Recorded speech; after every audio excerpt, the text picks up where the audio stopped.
자, 1번. 오늘 하여간 빨리 끝내드릴게요. 개업공인중개사 갑이 있는데 직접 잘못한 게 아니고 여기 보면 을이라는 사람이 소공인데 소공이 그린벨트 지역인데도 불구하고 아니라고 거짓말을 해서 피해를 준 거죠. 손님이 이제 뭐 병이다 그러면 요 의뢰인한테 피해 준 겁니다. 이렇게 거짓말했다. 판단을 그르치게 하는 행위를 했다. 이렇게. 그럼 요때 이제 민사 책임에서는 거짓말해서 요 병한테 피해 줬을 거니까 손해배상 책임지고 이 사람이 거짓말한 것은 이 사람의 행위로 본다 이렇게 돼 있으니까 이 조문에 따라서 여기도 손해배상 책임을 지는데 연대에서 배상 책임을 지죠. 연대. 그리고 개업공인중개사한테 그죠. 고의과실이 없어도 책임지는 무과실 책임이다 이렇게 되는 거지. 그러니까 1번은 의뢰인은 개공갑한테 3천만 원에 대해서 전액 배상 청구할 수 있다. 전액 가능합니다. 연대 책임인데 어쨌든 3천만 원 물어내쇼. 전액을 청구할 수 있고. 2번 갑은 손해배상 해 주었을 때 소공 의뢰에게 구상권을 행사할 수 있죠. 요거 두 번째. 자, 그 다음에 이제 3번하고 5번인데 3번은 요게 이제 형사 책임에서는 양벌 규정이란 말입니다. 이 양벌 규정은 과실 책임이에요. 이 과실은 감독을 소홀히 했다 해서 책임지는 거예요. 그래서 3번에 보면 개공갑은 1,000만 원 이하의 벌금에 처해진다. 원래는 이제 소공이 1학년 일반 금쟁이니까요. 이렇게 된 건데 개공은 일반. 감독을 소홀히 한 점 때문에 그렇다. 이렇게 과실 책임 이렇게. 자, 그 다음에요. 5번. 개공갑이 벌금을 선고받고 납부한 경우 소공 의뢰에게 구상권 행사할 수 있다. 양벌 규정에 따라서 개공이 받는 건 벌금밖에 없어요. 치정 없죠? 벌금. 벌금인데 그 벌금 문 것은 자기가 감독을 잘못해서 벌금을 문 거예요. 그게 과실 책임이라는 거죠. 그러니까 벌금 문 거에 대해서는 구상권은 있을 수가 없다는 게 5번. 그죠? 차이. 손해배상은 구상권 얘기가 나옵니다. 이건 없어요. 자, 여기까지 했고 관련해서 만약에 감독을 소홀히 한 점이 없다면 그때는요. 벌금도 물려서는 안 된다. 요거 있죠. 그게 위하고 다른 거죠. 무과실 책임, 여기는 과실 책임. 근데 문제는 이제 4번인데 4번은 행정적 책임이란 말이에요. 이게 판단을 그르치게 하는 행위입니다. 금지행위에 들어가요. 그러면 소공이 금지행위 저질렀다 하면 소공이 일 때는 자격정지 사유가 되는데 그건 그대로 개공이 금지행위 저지른 꼴인데 그것 때문에 개업공인중개사는 정도에 따라서 등록이 취소될 수도 있고 좀 약하면 업무정지를 맞을 수도 있고 그렇다 이런 뜻이란 말이에요. 여기도 문제 없지. 다만 이 자격정지는 소공에 대한 자격정지는 누가 때리죠? 시도지사니까 등록관청이 때린다고 해서 틀린 거예요.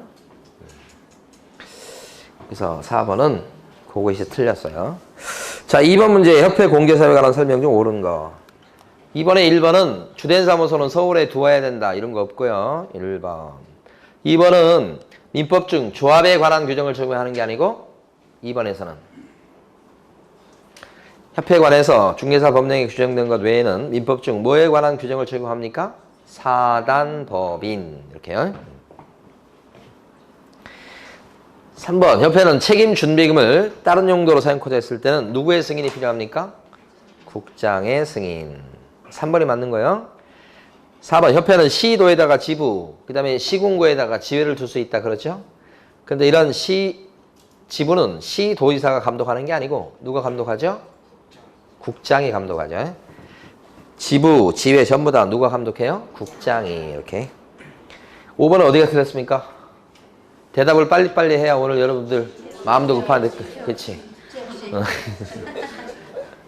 지체 없이 보고죠? 5일인이 아니고. 네. 자, 3번 문제 중개업에 관한 설명 중 틀린 것은 이렇게 했고 3번 지문에 보면 3번이 틀렸어요. 다른 건 다 맞는 지문이고. 자, 개업공인중개사가 다른 개업공인중개사를 상대로 해서 중개업에 관련된 경영정보를 제공했다. 이렇게 되면 이건 중개활동이 아니에요. 경영 컨설팅이지. 따라서 이때는 보수를 받았다고 해도 중개업이 될 수 없다. 중개가 아니니까 중개비 안 되는 거예요. 보수 받든 안 받든 관계없이 3번 틀린 거고 기출문제 한 번 나왔던 겁니다.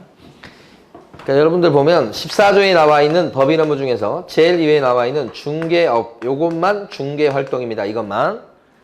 요 제일 위에 있는 거 요거 빼고 나머지 6가지는 부업 6가지는 중개업이 본업이고 6가지 부업이 있잖아요. 이것은 중개활동이 아니에요. 나머지 6개는 분양대행, 관리대행, 경매 컨설팅 뭐 있잖아요. 경영 컨설팅 다 이 중개 아닌 거예요. 지금. 3번 지문은 요걸 얘기하는 거예요. 중개 아니니까 보수 챙겼어도 중개업이 될 수가 없다. 유일하게 중개활동은 요거 하나밖에 없어요. 4번 문제는 정답 1번이고 풀 필요가 없겠어요. 자, 5번 문제 가시면 자격증 양도 대여에 대한 설명 중 OX 하십시오. 그랬습니다. 자, 기억번. 개업 공인중개사인 공인중개사가 스스로 몇 건의 중개업무를 직접 수행한 바가 있다고 하더라도 무자격자로 하여금 개업 공인중개사 명의로 중개 업무를 수행하도록 했다. 그러면 공인중개사 자격증 대여에 해당한다. 이렇게. 스스로 몇 건 했다고 해도 자기가 직접 안 한 중개 업무를 수행하지 않는, 그래서 무자격자로 하여금 한 그런 건이 있다는 얘기는 대여다. 니은번. 공인중개사가 무자격자가 성사시킨 거래의 계약서에 자신의 인감을 날인하는 방식을 취한 경우에는 자격증 대여에 해당이 된다. 그렇습니까? 자격증 대여죠. 실질적으로 이제 중개업무를 본 사람은 무자격자예요. 자신의 인감 도장이 들어간 건 중요한 거 아니에요? 그러니까 대여냐 아니냐를 판단할 때는 실질적으로 누가 중개업무를 받아가지고 판단하는 것이지 누구 이름이 적혀있고 누구 도장이 찍혀있냐 가지고 판단할 것이 아니다. 이런 뜻이에요. 디귿번. 공인중개사가 무자격자로 하여금 그 공인중개사 명의로 개설 등록을 마친 중개사무소의 경영에 참여하게 했다고 해도 자신이 중개행위를 수행하고 무자격자로 하여금 공인중개사 업무를 수행하도록 한 바가 전혀 없다면 대여는 아니다. 자, 6번 가시겠습니다. 옳은 거 했는데 6번에 1번은 왜 틀렸는가? 사회적, 그렇죠. 예, 여러분 빨리 가시고 싶은 거예요, 지금. 사회적 때문에 들어가서 협동조합으로서 이렇게 나와야 됩니다. 예. 이제 시간은 얼마 안 남아서 마음이 바쁘신가? 알아요. 예. 자, 2번에서는 소공은 등록 신청할 수 없다. 이렇게 된 거고요. 3번, 변호사는, 변호사 보세요, 변호사. 등록 기준 적용? 적용돼요. 적용되기 때문에 자격증이 있어야 돼요. 이런 뜻이에요. 그 오해를 많이 하세요. 변호사는 등록 기준 적용돼요. 그래서 변호사일지라도 중개사 자격증 따야 돼요. 그 말이 그 말이에요. 그거 조심하셔야 돼요. 3번 틀린 거죠. 자격증이 없더라도 등록할 수 있다. 거짓말. 4번 사용대차한 건물에다가는 오픈할 수가 있죠. 있죠. 그러니까 사용대차는 오픈할 수가 있고요. 가건물은요. 오픈 못하고요. 이렇게 되는 거예요. 두 개 잘 나오죠. 5번 바로 나왔네요. 가건물 안 된다고요? 네. 자, 7번 가시겠습니다. 토지거래 허가제도인데 기억번. 시장군수 구청장은 토지거래 계약 허가 신청이 있은 때부터 1개월 내 선매자를 정해서 땅 임자한테 통지된다. 선매자를 정하는 것은 허가 신청이 들어간 날부터 1개월 내. 그죠? 니은번. 매수 청구에 대해서는 어느 때 매수 청구하죠? 불허가 받으니까 그럴 거면 너가 사라. 그래. 이렇게 나온 거잖아요. 매수 청구에 대해서 매수할 자로 하여금 예산의 범위 안에서 감정가 기준으로 해서 해당 토지를 매수하게 해야 된다. 감정가 기준이 아닌데 공시지가 기준이죠. 감정가는 이게 선매 협의할 때 기준 금액이죠. 디귿번. 토지거래 계약 허가를 받아 토지를 취득한 자가 당초의 목적대로 이용하지 않고서 방치시켜놨다. 방치 그러면 어떻게 되죠? 10대입니다. 10대. 방치는 10대. 빌려주면 임대는 7대. 기타도 7대. 목적을 변경해서 쓰고 있을 때는 5대. 꼭 구별하셔야 됩니다. 그거 3개. 출제 가능성이 높아요. 방치가 10대. 임대나 기타가 7대. 목적을 변경했을 때가 5대. 그거요. 자, 정답 5번이었고. 8번. 금지행위에 해당되지 않는 것은 그랬습니다. 8번에 1번에 보면 매매계약을 중개함에 있어서 매도 의뢰인, 1번만 보겠습니다. 매도 의뢰인의 급박한 사고로 인해서 그의 위임을 받아. 위임받았다는 얘기가 나오죠. 그러면 요게 일방대일입니다. 매수 의뢰인과 매매계약을 체결했어도 직접 거래가 되는 게 아니고 뭐예요? 일방대리. 그러면 금쟁이가 아니다. 그런 거죠. 나머지는 이제 금쟁이 다 해당되는 그런 것들이니까 한번 읽어보시고 9번 보시겠습니다. 옳은 것은 9번에 1번이 옳은 지문인데 이게 저 조문이기도 합니다. 네, 한번 읽어보면 보증기관이 보증 설정 사실을 등록관청에 직접 통보한 경우에는 그때는 개공은 등록관청에 쫓아가서 보증 설정 신고하는 것을 생략할 수 있다. 안 해도 된다 이 말이에요. 그러니까 보증 설정했습니다. 그러면 보증기관이 요 등록관청에다가 알려주게 되면 개공이 등록관청에 직접 가서 신고할 필요가 없다. 이거 예외예요. 자, 2번은 틀린 게 저 보증 설정입니다. 개업공인회사의 손해배상 책임을 보장하기 위한 보험이나 공제가입이나 공탁은 언제 하죠? 업무 개시 전. 그 다음에 3번 보증을 설정한 개공이 그 보증을 딴 보증으로 변경하자 했을 때는 이미 기 설정한 보증의 효력이 만료되는 즉시 틀렸죠. 만료되는 즉시가 아니고 보증의 효력이 있는 기간 중에 이렇게 하셔야 됩니다. 4번 법인인 개업공인회사가 4개의 분사무소를 거느리고 있다 그러면 보증 설정을 최소 얼마 이상 해야 됩니까? 4억 이상이 아니고 6억 이상. 왜냐하면 주된 사무소를 빼먹으면 안 돼요.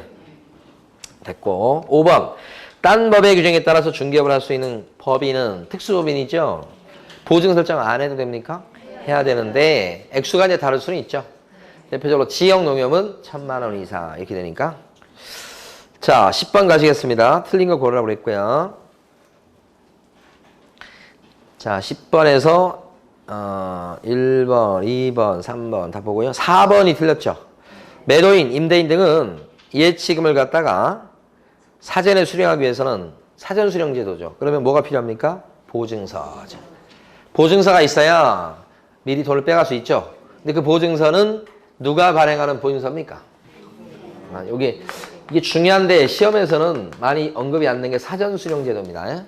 사전 수령하려면 이거 누가 사전 수령하는 거죠?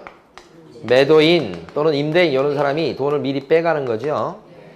묻어놓은 돈을 예치 제도에 근거해서. 그러면 이 사람 빼가려면 뭐가 필요하냐? 바로 보증서가 필요하다. 근데 이 보증서는 누가 발행해주는 보증서냐 이 말이에요. 그렇죠. 금보죠. 금융기관하고 보증보험회사가 발행한 보증서인데 이걸 누구한테 갖다 주어야 미리 빼갈 수 있냐 이 말이지. 매수인 임차인이 아니고 예치 기관도 아니고 예치 명의자. 여기가 틀렸네요. 여기가. 거기서는 지금 매수인 임차인 등에게 교부해야 된다 그러는데 여기 주는 게 아니고 보증서는 누구한테 줘야 돼요? 예치 명의자. 요거. 자, 그 나머지는 다 맞고요. 11번 가시겠습니다. 11번에 1번 보면 틀린 거 뭐라고 그랬지만 1번 보시면 외국인이 경매로 단독주택을 낙찰을 받습니다. 그러면 이건 외국인 특례 적용을 받을까요? 외국 사람이죠. 단독주택이에요. 단독주택. 외국인 특례는 어느 때 적용된다고 했습니까? 외국인 등 부동산 등 그 다음에 또요 소유권 취득이잖아요. 요때 적용되죠. 외국인 등 요거 외국인이 들어간다고요. 그 다음에 뭘 낙찰을 받습니까 지금? 단독주택이 여기 들어가잖아요. 이 부동산 등이 토, 건, 공시 이거잖아요. 여기 들어가죠. 그러니까 건물이니까 여기 들어가잖아요. 그 다음에 소유권 취득일 때 규제하죠. 경매는 소유권 취득 맞습니까? 네. 맞아요. 그러니까 규제하는 거지. 근데 이제 여기서는 취득 원인이 계약이 아니고 계약 외 원인이니까 6개월 이내 취득 신고해야 되겠죠? 네. 경매는 계약 외 원인에 들어가는 거니까 언제부터 6개월을 친다고요? 취득일로부터. 취득 완벽하게 맞아요. 1번. 취득일로부터 6개월 내에 신고한다 이거요. 만약에 안 했을 때는 300과 이렇게 되는 거, 100과 이렇게 되는 거죠. 100과. 네. 2번 신고 관청은 신고 및 허가 내용을 매 분기 종료일로부터 1개월 내 시도지사한테 제출한다 그랬습니다. 어때요? 그렇죠. 신고 관청이 1개월 이내에 누구한테 제출한다고요? 시도지사.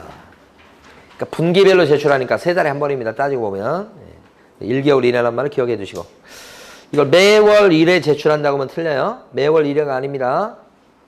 종료일로부터 1개월 이내란 거예요. 3번 외국인 등이 부동산 등 취득 신고를 하지 않았을 때는 과태료 부과 대상이 된다. 이거 신고를 안 하면 계약을 원유로 했을 때는 60일 이내 신고하도록 돼 있는 거고 이건 300과 안 하면 늦게 하면 이건 100과 그쵸? 그 얘기죠. 자, 과투리부가 대상이고 4번 외국인 등이 교환 계약으로 부동산 등의 소유권을 취득했을 때는 신고관청에 취득 신고를 해야 되겠다. 교환 계약도 계약에 들어가죠? 60일입니다. 언제부터 60일입니까? 취득일이 아니고 계약일로부터 60일이다. 요거 계약일이고 왜 원인일 때는 뭐예요? 취득일이고. 두 개 잘 구별하셔야 됩니다. 이렇게. 자, 그 다음에 이제 5번입니다. 이게 지금 요때 규제하는 내용 중에 대부분은 이제 신고하면 됩니다. 신고. 자, 근데 규제하는 내용 중에서 신고가 아니고 허가받으라고 하는 땅이 좀 있죠. 네 군데 땅.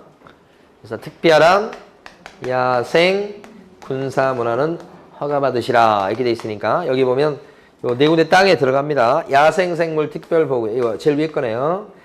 자, 야생생물 특별보호구역의 경우에 토지 소재지 시장군수 구청장의 사전 허가를 받지 않고 계약을 체결하면 계약이 무효고 그 뒤에 게 이제 틀렸네요. 2년 이하의 지역이나 토지 가격이 공시지가의 100분의 30 이하의 벌금이 아니고 2학년 위반이죠. 허가받고 계약을 체결해야 될 것이고 만약에 허가도 없이 계약을 체결했다면 계약 자체가 효력이 안 생기면서 오리포트 기억하시라고 했습니다. 2학년 2반 이렇게 되죠. 오리포트를 탈 일이 없어서 너무 좋아요. 잘했으면 결혼하기 전에도 탔을 거 아니야? 그 다음에 이제 마지막으로 탔어요. 이제 애들 때문에 이제 중학교 하고 이제 그런 판이니까 예. 타자고는 안 그러겠죠. 자, 외국인 특례는 2학년 2반 오리포트 꼭 기억하시고. 자, 그 다음에 12번 갑니다. 갑과 을이 받을 수 있는 포상금 최대 금액 이렇게 물어봤어요. 그래서 첫 번째 점 거짓의 부정한 방법으로 사무소 개설 등록을 한 B에 대해서 B가 이게 부정 등록자입니다. 포상금이 걸려있다 이 말이야. 갑이 먼저 신고하고 을이 나중에 신고했다. 그러면 을은 꽝입니다. 갑이 이제 50만 원 벌 수 있는 여지가 있죠. 자, 그러려면 검사가 죄를 인정했어야 되는데 보니까 검사가 어떻게 했어요? 공소 제기했죠? 공소 제기.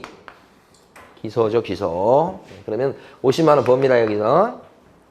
두 번째 거요. 갑과 을은 포상금 배분 방법에 관한 합의 없이 공동으로 공인중개사 자격증을 딴 사람에게 대한 C를 신고했는데 C가 어떤 사람이죠? 양도대여 한 사람이죠. 포상금이 걸려있다 그러면 동그라미 쳐주는 거예요. 걸려있는 사람 맞습니다. 근데 검사가 어떻게 됐습니까? 이 사람에 대해서 공소 제기를 했고 근데 무죄가 났다 이렇게 얘기가 나옵니다. 무죄 판결 받아도 공소 제기가 됐을 때 이미 포상금은 나온다고 그랬습니다. 무죄 판결 받은 건 아무 소용없어요. 둘이 어떻게 했습니까? 지금 같이 했죠? 배분 방법에 대한 합의가 없으니까 똑같이 나눠줍니다. 이렇게 되죠. 자, 세 번째 거. 을은 중개사무소 등록증을 대여받은 T와 E를 신고했는데 T와 E를 신고했다. 대여받은 이렇게 되니까 양도대여입니다. 포상금이 걸려있는 거 맞습니다. 그 사람 신고했는데 어떤 일이 벌어졌는가. T는 검사가 무혐의 처벌을 했으니까요. 무혐의 처벌했을 때는 이제 포상금이 안 나옵니다. 여기는 갑이 아니고 을의 일입니다. 지금 두 개 다. 그러니까 무혐의 처벌이니까 포상금 꽝 이렇게 되고. 그 다음에 D는 D하고 E네요. E는 어떻게 되는가? E는 공소 제기했으나 무죄 판결 났다. 이것도 위하고 똑같네요. 공소 제기됐는데 무죄 판결 났다. 무죄 나도 그죠? 공소 제기된 것 가지고 포상금 받게 되면 동그라미를 치는 거예요. 포상금 얼마 받아요? 50만 원. 그러니까 둘 다 이거 합치면 75만 원씩 정답이 되겠습니다. 이렇게. 자, 13번입니다. 교육에 대한 설명 중 틀린 것은 이렇게 했고 여기서 3번 지문이 틀렸죠. 연수교육 시간은 어떻게 됩니까? 12, 16 이렇게 되죠. 나머지는 뭐 어렵지 않고 거기 이제 4번에 보면 연수교육의 내용에서요. 법이나 제도의 변경사항 들어가는 거 꼭 기억하시고 4번에서 연수교육 그러면 변경사항 바뀐 거 가르쳐주는 거고 실무교육은 뭐죠? 직무 수행에 필요한 법률 지시 이렇게 되죠. 실무교육은 법률 지시 이렇게 생각하시면 되고 연수교육은 변경사항 이렇게. 자, 14번 갑니다. 요거 옛날 기출문제인데 자, 1번 갑은 을에게 갑이 누구냐면 개공입니다. 을이 누구냐면 임차인이에요. 그러니까 부동산 사장님이 임차인에게 임대인과 임차인 사이에 임대차 계약 기간을 1년으로 정한 경우 그 계약은 무효이므로 벌써 거짓말이에요. 1년을 할 수 있는 거예요. 예. 임차인도 2년으로 무조건 정해야 된다. 그런 거 아닙니다. 임차인은 1년만 살고 나가고 싶어요. 1년 하게 됩니다. 1년. 자, 2번. 갑은 을에게 임차권 등기 변경 집행에 의한 임차권 등기가 경료된 주택이라도 임차권 등기가 딱 돼 있는 주택이라도 을이 소액 임차인으로 임대차 계약을 체결해서 들어가 살고 막 그렇다면 최우선 변제 받을 수 있다. 안 되는 게 임차권 등기가 딱 등기됐든 뒤에 들어온 임차인은 혹시 소액 임차인일지라도 세칙을 할 수가 없죠? 이게 최우선 변제권이 없다는 뜻입니다. 이게 3번. 갑은 을에게 을이 소액 임차인으로서의 임대차 계약을 체결하더라도 선순위 담보권자의 관계에 있어서는 주택임대차보호법의 종정 규정에 의할 경우가 있고 그때는 소액 임차인에 해당되지 않는 경우가 있다고 설명했다. 옛날 법 규정에 따라가면 경우에 따라서는 소액이 아니에요. 그렇게 돼버릴 수도 있다는 얘기죠. 요게 정답. 4번. 갑은 을에게 광역 시내의 행정구역이 군지역인 경우에도 행정구역이 군지역이라고 나왔습니다. 거기에도 주택임대차보호법이 정하고 있는 광역시 기준에 따라서 최우선 변제를 받을 수 있다고 설명했다. 광역시 내 군지역은 뭐예요? 광역시 기준 따라가는 게 아니고 기타 적용을 받습니다. 5번. 갑은 을에게 을이 주택임대차보호법에 정하고 있는 최우선 변제를 받기 위해서는 대항 요건을 갖춰야 되죠. 근데 확정일자는 뭐예요? 필요가 없죠. 그러니까 확정일자까지 받아야 된다는 게 거짓말? 네, 그렇습니다. 자, 15번에서는 여러분들이 두려워하시는 징역벌금 나왔습니다. 법정형이 같은 것끼리 묶어라 뭐 이렇게 한 건데, 그죠? 이런 거 나오면 하여간 3학년 3반이냐 1학년 1반이냐 요거지.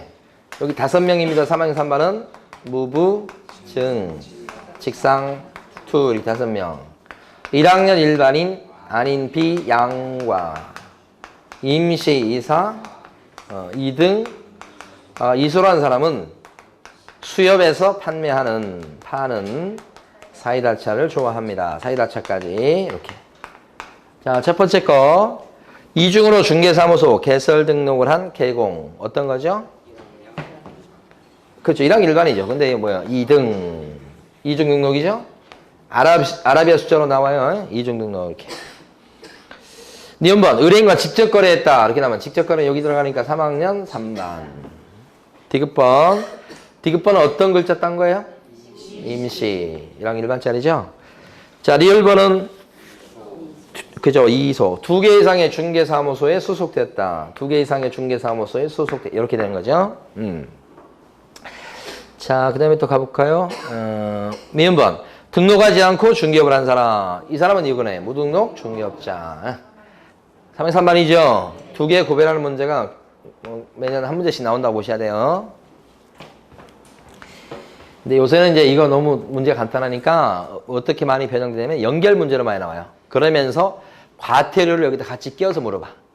1번에서 무엇은 1학년 1반, 무엇은 3학년 3반, 무엇은 500과, 무엇은 100과 이런 식으로 연결해서 옳은 거 이렇게. 자, 하여간 이거 철저히 해두셔야 됩니다. 한 문제 가깝다 보셔야 돼. 자, 그 다음에 16번입니다. 정보망 사업자에 대한 기술 중 옳은 거. 자, 1번 어디가 틀렸게요? 사업자는 누구로부터 의뢰받은 정보에 한해서 공개해라. 개공이요, 개공. 의뢰인 아니고, 놓치시면 안 돼. 자, 2번. 전속 중개계약을 체결한 개공과 일반 중개계약을 체결한 개공은 사업자인 협회의 부동산 정보망에 가입을 하면, 협회가 사업자입니다. 정보 사업자. 차별 없이 이용할 수가 있다. 그죠? 여기 보면 요거 있죠. 찾자. 그러면 사업자는 개공 이외의자의 정보를 올려주거나 다르게 공개하거나 또는 차별적으로 공개되도록 해서는 안 된다. 일반도 똑같이 이용할 수 있게끔. 자, 그 다음에 3번. 시도의사는 거래무 사업자 지정 신청을 받은 날부터 30일 내에 이를 검토해서 지정 여부를 결정한다. 지정은 심사기한이 30일이에요. 그렇죠. 그렇습니까? 아닌데? 시도의사가 틀렸죠? 국장이죠, 국장? 제가 잘못 봤어요. 국장이 지정권자입니다. 시도의사가 아니고. 나중에 시험 끝나고 나서 이게 시도의사가 보일 수도 있어요. 그죠? 그러면 안 되는 거예요. 하다 보면, 문제 풀다 보면 그런 일이 벌어진다니까요. 요거 딱 나오면 시도의사 30일 막 볼 거예요, 30일. 주로 30일 많이 봐요. 30일 맞네? 근데 사실은 시도의사가 틀렸는데. 4번, 거래정보 사업자는 당해 중개사물의 거래가 완성된 때 지체 없이 당해 개업 공인중개사한테 통보해야 된다. 사업자가 그 집 나갔다고 팔렸다고 개공한테 통보한다. 그런 뜻이에요. 거꾸로. 개공이 사업자한테 통보해야지. 거래정보 사업자가 집 팔린 거 어떻게 알아요? 몰라요. 5번, 거래정보 사업자로 지정 신청할 때 개업 공인중개사가 보유하는 주된 컴퓨터의 용량 및 성능을 알 수 있는 서류를 제출해야 되겠다. 주된 컴퓨터의 용량이나 성능을 알 수 있는 서류 제출되는 거 맞아요. 거의 다 맞아요. 근데 뭐가 틀렸어요? 개업 공인중개사가 보유하는, 요게 틀렸죠. 개공이 보유하는을 빼버려야 돼. 굳이 집어넣는다면 사업자가 보유하는 또는 지정 신청자가 보유하는, 그렇게 하면 맞겠지. 근데 조문에는 그런 것도 없어요. 그냥 주된 컴퓨터의 용량이나 성능을 알 수 있는 서류, 구비서류예요. 이렇게만 나와 있으니까. 자, 그 다음에 17번. 지난주에도 이거 한 것 같은데 핵심은 이겁니다. 정보 공개할 내용과 확인 설명사항 두 가지 비교해서 같은 것들, 차이 나는 것들을 정확히 구별해서 알아두셔야 되고, 정인, 지임.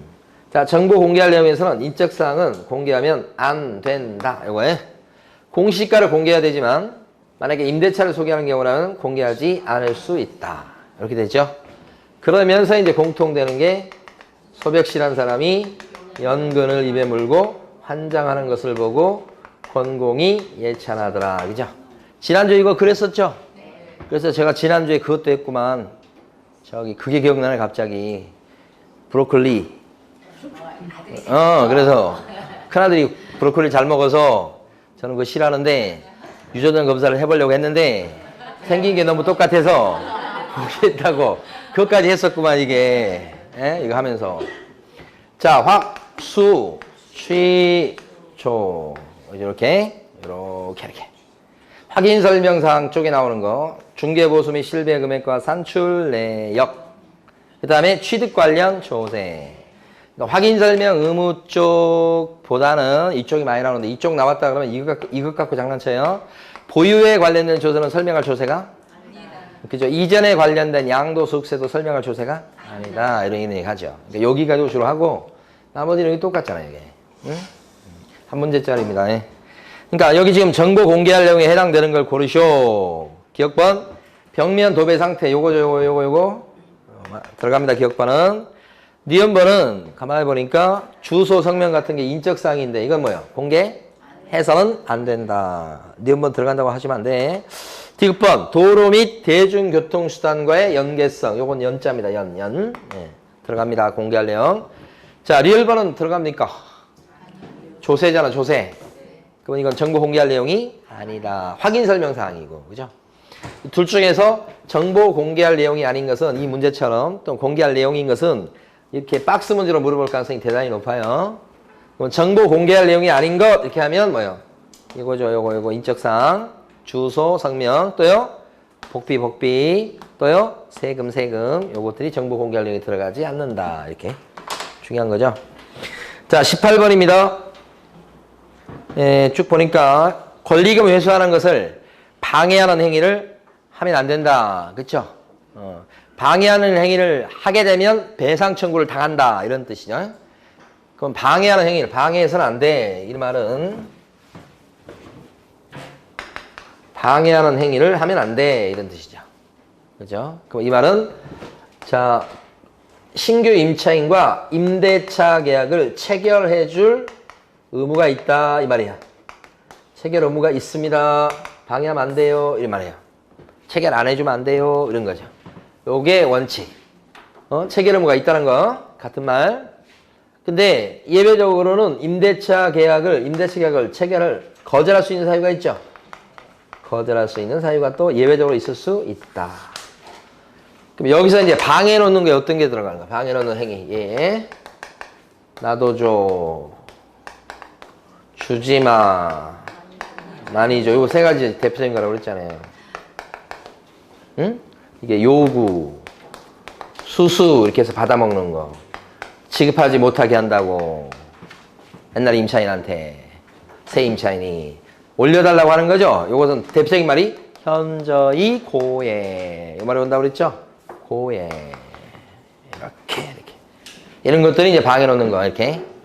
근데 예외적으로 당당히 거절할 수 있는 사유가 있죠. 어떤 거예요? 거지를 데려왔다. 그 다음에 의무를 위반할 우려가 있다. 그 다음에 또요. 지금 문제 나왔던 것처럼 1년 6개월 이상 영업을 안 했더라. 뭐 뒤에 세부적 내용 모르셔도 괜찮아요. 그 다음에 임대인이 선택했는데 배신을 때리더라. 임대인이 선택했다. 뭐 이런 것들. 근데 그 사람이 배신했어요. 이런 거. 여기서 그치는 게 아니고 자, 계약 갱신 요구를 갖다가 임대인이 당당히 거절할 수 있는 사유가 잔뜩 있죠? 대표적인 게 뭐예요? 제일 많이 나온 거. 3기 연체가 있으니까 계속 장사하려고 그러니까 안 돼. 너 나가. 이렇게 할 수 있다는 얘기요. 이거 있잖아요. 또요? 무단 전대. 전부든 일부든 동의 없이 무단으로 전대하는 거 있죠? 전대. 이랬을 때도 거절 사유가 된다. 되게 많죠? 돈으로 메꿔주는 경우도 상당한 보상을 했다. 그때도 거절할 수 있어요. 예? 너 권리금 받아먹으려고 그런 거 아니야? 내가 줄 테니까 너 누구 데려오지 마. 나가. 이렇게 할 수 있단 말이에요. 자, 그러니까 18번 문제죠? 18번에서 3번에 보면 1년 6개월 이상 영리 목적으로 사용치 않았다. 그때는 당당히 거절할 수 있는 사유에 들어가죠? 3번이 정답입니다.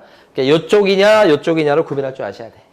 1번 같은 경우는 현저히 고액이란 말이 나왔습니다. 그 말은 뭐예요? 요거잖아요, 요거. 많이죠. 그 다음에 2번에서는 요구했다. 이거죠?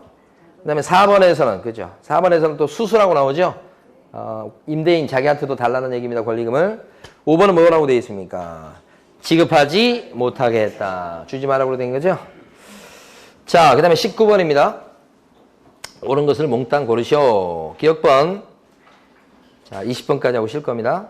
개업공인회사가 휴업을 했을 때 질병으로 인한 요양 등 대통령령으로 정하는 부득이한 사유가 있을 때를 제외하고는 몇 개월을 넘을 수 없다?